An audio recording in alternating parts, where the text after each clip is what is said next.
Hi friends, welcome to Biology Simplified Tamil. நான் உங்க செந்தில்நாதன். இந்த வீடியோல NEET UG 2025 எழுத போற ஸ்டூடண்ட்ஸ்க்கான last minute exam tips and motivation தான் பார்க்க போறோம். ஃபர்ஸ்ட் ஆஃப் ஆல் நீங்க ஃபாலோ பண்ணக்கூடாத ரெண்டு விஷயம் நான் சொல்லிடுறேன். முதல்ல இன்புட் அடிக்ஷன்னா என்ன? பிசிக்ஸ்லயோ கெமிஸ்ட்ரியிலயோ பாட்னிலயோ சுவாலஜிலயோ ஒரு டாபிக் எடுத்து வைப்பீங்க. அந்த டாபிக்ல இந்த புக்ல என்ன சொல்லியிருக்காங்க, அந்த புக்ல என்ன சொல்லியிருக்காங்க, அந்த புக்ல என்ன சொல்லியிருக்காங்க, அவங்க மாடியூல்ல என்ன சொல்லியிருக்காங்க, இவங்க மாடியூல்ல என்ன சொல்லியிருக்காங்கன்னு எல்லா மாடியூல்ஸ் புக்ஸையும் வச்சுக்கிட்டு ஒரு டாபிக்கு மோர் தென் 1 hour நீங்க ஸ்பெண்ட் பண்ணிக்கிட்டு இருப்பீங்க. அதுதான் இன்புட் அடிக்ஷன். அதே போல அந்த டாபிக்கை இந்த சார் எப்படி சொல்லியிருக்காரு, இவரை விட நல்லா சொல்ற மாதிரி இன்னொரு சார் சொல்லியிருப்பாரா, அவர் இவர் சொல்லியிருப்பாரான்னு 7-8 யூடியூப் சேனல்ல போய் அதை நீங்க சர்ச் பண்ணி 7-8 தடவை அந்த ஒரு டாபிக்கு டைம் ஸ்பெண்ட் பண்ணிட்டு இருப்பீங்க. சோ ஒரு டாபிக்கு மோர் தென் 1 hour நீங்க ஸ்பெண்ட் பண்றதுக்கு இது சரியான நேரம் கிடையாது. ஆல்ரெடி அது பண்ணினது தவறுதான். Just follow one book R one guide, that is enough. முடிஞ்ச அளவுக்கு ஆன்லைன் ஸ்கிரீன் டைமை 0 ஆக்குங்க இந்த 12 நாளைக்கு. காரணம் என்ன அப்படின்னா, உங்களுக்கு ஸ்கிரீன்ல வீடியோவா பார்க்குற எந்த ஒரு விஷயமும் மார்க்கா கன்வெர்ட் ஆக போறது இல்லை. நீங்க பிராக்டிஸ் பண்ணணும், ரைட் பண்ணணும், கொஷின்ஸை போட்டு பார்க்கணும். அப்பதான் உங்களுக்கு எக்ஸாம்ல அது மார்க்கா கன்வெர்ட் ஆகும். அதை நல்லா ஞாபகம் வச்சுக்கணும். ஸோ இன்புட் அடிக்ஷனை அவாய்ட் பண்ணுங்க. ஒரு டாபிக்கு செவரல் ரிசோர்ஸஸை போய் தேடுறது தான் இன்புட் அடிக்ஷன் சொல்றது. அது உங்களை பயங்கரமா டிஸ்ட்ராக்ட் பண்ணும். ரொம்ப கிளியரா இருந்துக்குங்க. Next, self doubt. மோஸ்ட்லி நிறைய ஸ்டூடெண்ட்ஸுக்கு இந்த செல்ஃப் டவுட் அப்படிங்கிறது எக்ஸாம் நெருங்க வரும். நம்மளால முடியுமா, நம்ம மார்க் வாங்கிடுவோமா? இதுக்கு மெயின் ரீசனா இருக்கிறது உங்களோட கிராண்ட் டெஸ்ட் ஆர் மார்க் டெஸ்ட்ல வாங்கக்கூடிய மார்க். இங்கேயே இவ்வளவு மார்க் தான் வரும். மெயின் NEET UG 2025 எக்ஸாம்லயும் இதே அளவுக்கு குறைஞ்சிருமோ அப்படிங்கிற டவுட் இருக்கும். தயவு செய்து ஒரு விஷயத்தை புரிஞ்சுக்குங்க. உங்க கோச்சிங் சென்டர் அல்லது உங்களோட அந்த மார்க் டெஸ்ட் ஆர் வேற ஏதாவது கிராண்ட் டெஸ்ட் எழுதுறீங்க அப்படின்னா யார் அந்த டெஸ்ட்டை வைக்கிறாங்களோ, ஈவன் நான் கூட நம்ம டெலிகிராம் சேனல்ல 7 மார்க் டெஸ்ட் பயாலஜிக்கு மட்டும் 90 கொஸ்டின் வச்சு அப்லோட் பண்ணிருக்கேன். I am not going to take NTA NEET 2025 examination. ஒரு தோராயமா இந்த சாப்டர்ல இருந்து இவ்வளவு கொஸ்டின்ஸ் வருதா அப்படின்னு நம்ம அங்க ப்ரிப்பேர் பண்ணி ஒரு கொஸ்டின் பேப்பர் கொடுக்குறோம். Just for practice. எக்ஸாக்டா அதே தான் எக்ஸாம்க்கு வருமானா அப்படி யாராலையுமே சொல்ல முடியாது. நிறைய சேனல்ல most similar NEET UG 2025 paper, NEET UG 2025 paper is out, நாங்க உங்களுக்கு போடுற இந்த பேப்பர் தான் அப்படியே 2025 வரப்போகுது, இப்படி எல்லாம் சொல்லுவாங்க. அதெல்லாமே பொய். அப்போ இந்த இடத்துல ஒரு டெஸ்ட் எழுதணுமா வேணாமா, எழுதணும், அந்த டெஸ்ட்டை பிராக்டிஸ் பண்ணணும். ஆனா அதுல மார்க் என்ன வருதோ அதே தான் NEET UG 2025ல ரிஃப்ளெக்ட் ஆகும்னு நினைச்சு நீங்க கவலைப்பட தேவையில்லை. அதிக மார்க் வாங்குறீங்களா, it's okay, still we need to revise, we need to practice அப்படின்னு எடுத்துக்கங்க. கம்மி மார்க் வாங்குறீங்களா, இட்ஸ் ஓகே, எங்கெல்லாம் ப்ராப்ளம் இருக்கு அதை ரெக்டிஃபை பண்ணுங்க. So that's it. அதை தாண்டி இங்கேயே இவ்வளவுதான் மார்க் வருது, அப்ப எனக்கு மெயின் NEET 2025ல மார்க் குறைஞ்சு போயிருமா, இப்படி எல்லாம் வருத்தப்பட்டு இருந்தீங்க அப்படின்னா உங்களோட ஃபோக்கஸ் குறைஞ்சு போய் படிக்கிற வேகம் குறைஞ்சு போய் அது உங்க NEET UG 2025 பாதிக்கும். அதனால செல்ஃப் டவுட் உங்களுக்கு வேண்டவே வேண்டாம். இங்க வைக்கிற டெஸ்ட், இங்க வைக்கிற மார்க் ஃபைனல் கிடையாது. இங்க யாரு கொஸ்டின் பேப்பர் எடுக்கிறாங்களோ அவங்க NEET UG 2025க்கு கொஸ்டின் செட் பண்ண போறது கிடையாது. நீங்க நல்லா படிங்க, நிறைய கொஸ்டின்ஸ் பிராக்டிஸ் பண்ணுங்க, எக்ஸாம்ல நல்லா பர்ஃபார்ம் பண்ணுங்க. அவ்வளவுதான். செல்ஃப் டவுட் வேண்டவே வேண்டாம். உங்க மேல உங்களுக்கு சந்தேகம் வேண்டாம். இந்த நேரத்துல உங்களுக்கு ஃபியர் இருக்கக்கூடாது, பயம் இருக்கக்கூடாது, கரேஜ், தைரியம் தான் இருக்கணும். இந்த தைரியத்தை எப்படி சார் டெவலப் பண்ணிக்கிறது, அதுவும் இந்த டயத்துல, குரூஷியல் டயத்துல அப்படின்னா, டேக்கிங் ஆக்ஷன் டெஸ்பைட் ஃபயர். உங்களோட பயம் இருந்த போதிலும் நீங்க ஒர்க் பண்ணீங்க, கொஸ்டின்ஸை பிராக்டிஸ் பண்ணீங்க அப்படின்னா உங்க பயம் காணா போயிடும், ஓடி போயிடும். ஒர்க் பண்றவங்க கிட்ட பயம் இருக்காது, படிக்கிறவங்க கிட்ட இருந்து பயம் பதறி ஓடி போயிடும். அதை ஞாபகம் வச்சுக்கோங்க. Focus on next step. அடுத்து என்ன? இப்போ நீங்க பாட்னி படிச்சுட்டு இருக்கீங்க, பாட்னில என்னென்ன டாபிக் முடிச்சிருக்கீங்க, அடுத்து என்ன டாபிக் படிக்கணும், அந்த அடுத்த ஸ்டெப்பை பாருங்க. ஆனா என்டையர் ஜேர்னி மேல ஃபோக்கஸ் வைக்க வேண்டாம் இப்போதைக்கு. காரணம் என்னன்னா, NEET UG 2025 மே 4ஆம் தேதி எழுத போறீங்க அப்படின்னா என்டையர் சிலபஸையும் நினைச்சு வருத்தப்படாதீங்க. இன்னைக்கு என்ன பண்ண போறீங்க, இன்னைக்கு என்ன ஸ்டெப் எடுத்து வச்சிருக்கீங்க, அதுல ஃபோக்கஸ்டா இருந்தீங்க அப்படின்னா பயம் குறையும், முடிஞ்ச அளவுக்கு அது ஓடி போகும். அதுக்கடுத்து, fear is temporary but regret last for ever. இப்போ நீங்க பயப்படாதீங்க. பயம் அப்படிங்கிறது இப்போதைக்கு இருக்கும். நீங்க ஒர்க் பண்ண ஆரம்பிச்சீங்கன்னா பயம் ஓடி போயிடும். ஒருவேளை நீங்க படிக்கவே இல்லை, பயத்தினால நீங்க படிக்கிறத நிறுத்திட்டீங்க, நான் எவ்வளவு படிச்சாலும் எனக்கு மார்க் வரப்போறது இல்லை, நான் ஏன் படிக்கணும் அப்படின்னு ஒரு தவறான முடிவு எடுத்து புக்கெல்லாம் தூக்கி போட்டுட்டு அப்படியே டே ட்ரீமிங்க்கு போயிட்டீங்க அப்படின்னா இது வந்து மிகப்பெரிய ஒரு ஏமாற்றத்தை எக்ஸாம்ல கொடுக்க வாய்ப்பு இருக்கு. அதனால தயவு செய்து பயப்படாதீங்க, அதுக்கு பதிலா படிங்க, பிராக்டிஸ் பண்ணுங்க, கண்டிப்பா அது மார்க்கா கன்வெர்ட் ஆகும். தைரியமா இருக்கணும். கன்சிஸ்டன்சி, அதாவது கண்டினியூஸா நீங்க ஒர்க் பண்ணிக்கிட்டே இருக்கணும். இந்த டைம்ல small efforts everyday create massive results. அதாவது குட்டி குட்டி ஸ்டெப் எடுத்து வைங்க, பயங்கரமான பெரிய ரிசல்ட் உங்களை தேடி வரும். இந்த இடத்துல நீங்க 2 minutes ரூலை ஃபாலோ பண்ணலாம். சார், நான் மணிக்கணக்கில் படிச்சுக்கிட்டு இருக்கேன், இது நான் யாருக்கு சொல்றேன்னா, நான் படிக்க உக்காந்தாலே பயமா இருக்கு, புக்கை எடுத்தாலே படிக்க தோண மாட்டேங்குதுன்னு நிறைய ஸ்டூடெண்ட் சொல்லுவாங்க. 2 நிமிஷத்துக்கு ஒரு 10 கொஸ்டினோ இல்லது 7 கொஸ்டினோ 5 கொஸ்டினோ போட்டு பார்க்கறேன்னு ஒரு 2 நிமிஷத்துக்கு 2 நிமிஷமா பிரேக் பண்ணிக்கங்க.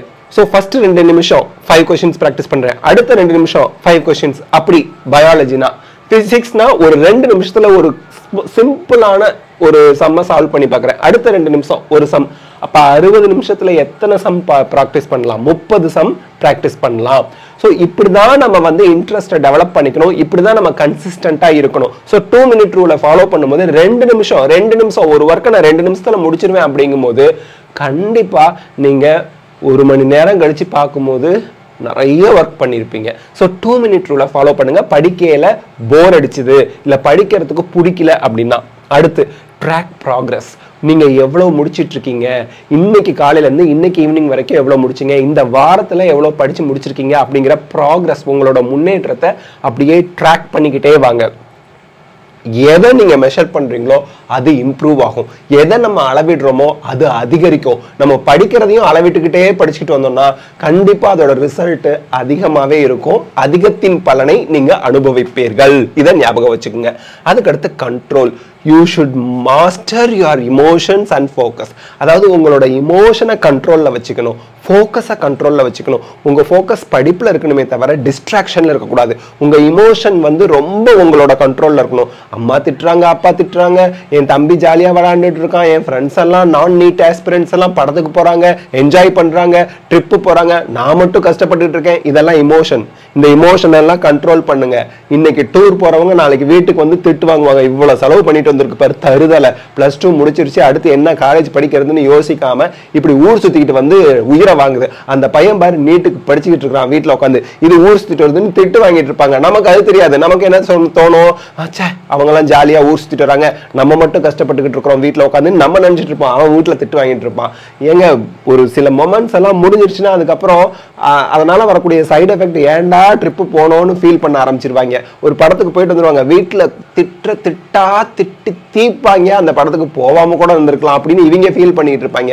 அதனால இதை பத்திலாம் ஒரி பண்ணாதீங்க. ஃபங்க்ஷன் அட்டன் பண்ண முடியல, படத்துக்கு போக முடியல, ஊர் சுத்த முடியல, என்ஜாய் பண்ண முடியல, நல்ல ஃபுட்டு சாப்பிட முடியல, இதெல்லாம் நீங்க யோசிக்காதீங்க. எல்லாமே உங்க நன்மைக்காக தான் அப்படிங்கிறத ஞாபகம் வச்சுக்கோங்க. Stop reacting. எதுக்கு எடுத்தாலும் ரியாக்ட் பண்ணிட்டே இருக்காதீங்க. அம்மா திட்டுறாங்களா, பதிலுக்கு நான் உங்களுக்கு தெரியுமா அப்படின்னு எதிர்த்து பேசாதீங்க. நீங்க அம்மா கிட்டே அப்பா கிட்டே சண்டை போட்டுருவீங்க, உங்க தம்பி அக்கா கிட்ட சண்டை போட்டுருவீங்க. அப்புறம் படிக்கும் போது சரி நான் அப்படி பேசியிருக்க கூடாது, அவங்க கிட்ட சாரி கேட்டாதான் நமக்கு மனசு திருப்தி ஆகும் அப்படின்னு நீங்க ஃபீல் பண்ணிட்டு இருப்பீங்க. நீங்க தான் ஃபீல் பண்ணுவீங்க. எப்பவுமே காமா எல்லா விஷயத்தையும் அணுகுங்க. ஏன்னா இந்த எக்ஸாம் டைம்ல வீட்டில் இருக்கவங்க கிட்ட பிரச்சனை பண்ணிக்கிட்டு உங்க மன அமைதியை குலைத்து கொள்ளாதீர்கள். Cut distractions. முடிஞ்ச அளவுக்கு டிவி, செல்போனு, மற்ற சோசியல் மீடியா இதுல இருந்து உங்களை ரொம்ப தள்ளி வச்சுக்கோங்க. நோட்டிபிகேஷனை பூரா ஆஃப் பண்ணுங்க. முடிஞ்ச அளவுக்கு சோசியல் மீடியாவை பூரா லாக் அவுட் பண்ணி வச்சிருங்க. லாகின் பண்ணியிருந்தா தானே நோட்டிபிகேஷன் வரும், லாக் அவுட் பண்ணிடுங்க. மே 4 சாயந்தரம் லாகின் பண்ணி பார்த்துக்கலாம். ஓகேங்களா? ஸோ அதெல்லாம் ஞாபகம் வச்சுக்கோங்க. Next commitment. நீங்க ஏன் நீட் யூஜி 2025க்கு ப்ரிப்பேர் பண்றீங்க, நீட் யூஜி 2025க்கு ஏன் படிக்கிறீங்கிற ரீசனை எழுதி வச்சு டெய்லி அடிக்கடி அதை எடுத்து படிச்சு பார்த்துக்கிட்டே இருங்க. அப்பதான் நீங்க பாடத்துல ஃபோக்கஸ்டா இருப்பீங்க, எக்ஸாமுக்காக நீங்க ஒரு கமிட்மெண்டா இருப்பீங்க. அதனால தயவு செய்து ஏன் நீட் யூஜி 2025க்கு நீங்க படிக்கிறீங்க, ஏன் நீங்க டாக்டர் ஆகணும்னு நினைக்கிறீங்க, அதை எழுதி வச்சு அதை அடிக்கடி பாருங்க. அப்பதான் உரைக்கும் மனசுக்கு. அதுக்கடுத்து show up to yourself. உங்ககிட்டயே ஷோ அப் பண்ணிக்கங்க. ஷோ ஆஃப் பண்றாங்கன்னு சொல்றாங்கல்ல, உங்ககிட்டயே நீங்க சொல்லிக்குங்க, நான் டாக்டர் ஆகணும், நான் MBBS படிக்கணும், நீட் யூஜி 2025ல நல்ல மார்க் வாங்கணும் அப்படின்னு உங்ககிட்ட நீங்க சொன்னீங்க. மற்றவங்க கிட்ட சொல்லாதீங்க, உங்ககிட்டயே நீங்க பேசுங்க, உங்ககிட்டயே நீங்க மனசுக்குள்ள சொல்லுங்க. அப்பதான் படிக்கிறது போர் அடிக்காது, படிக்கும் போது ஹாப்பியா இருக்கும், பயம் உங்களை விட்டு போகும்.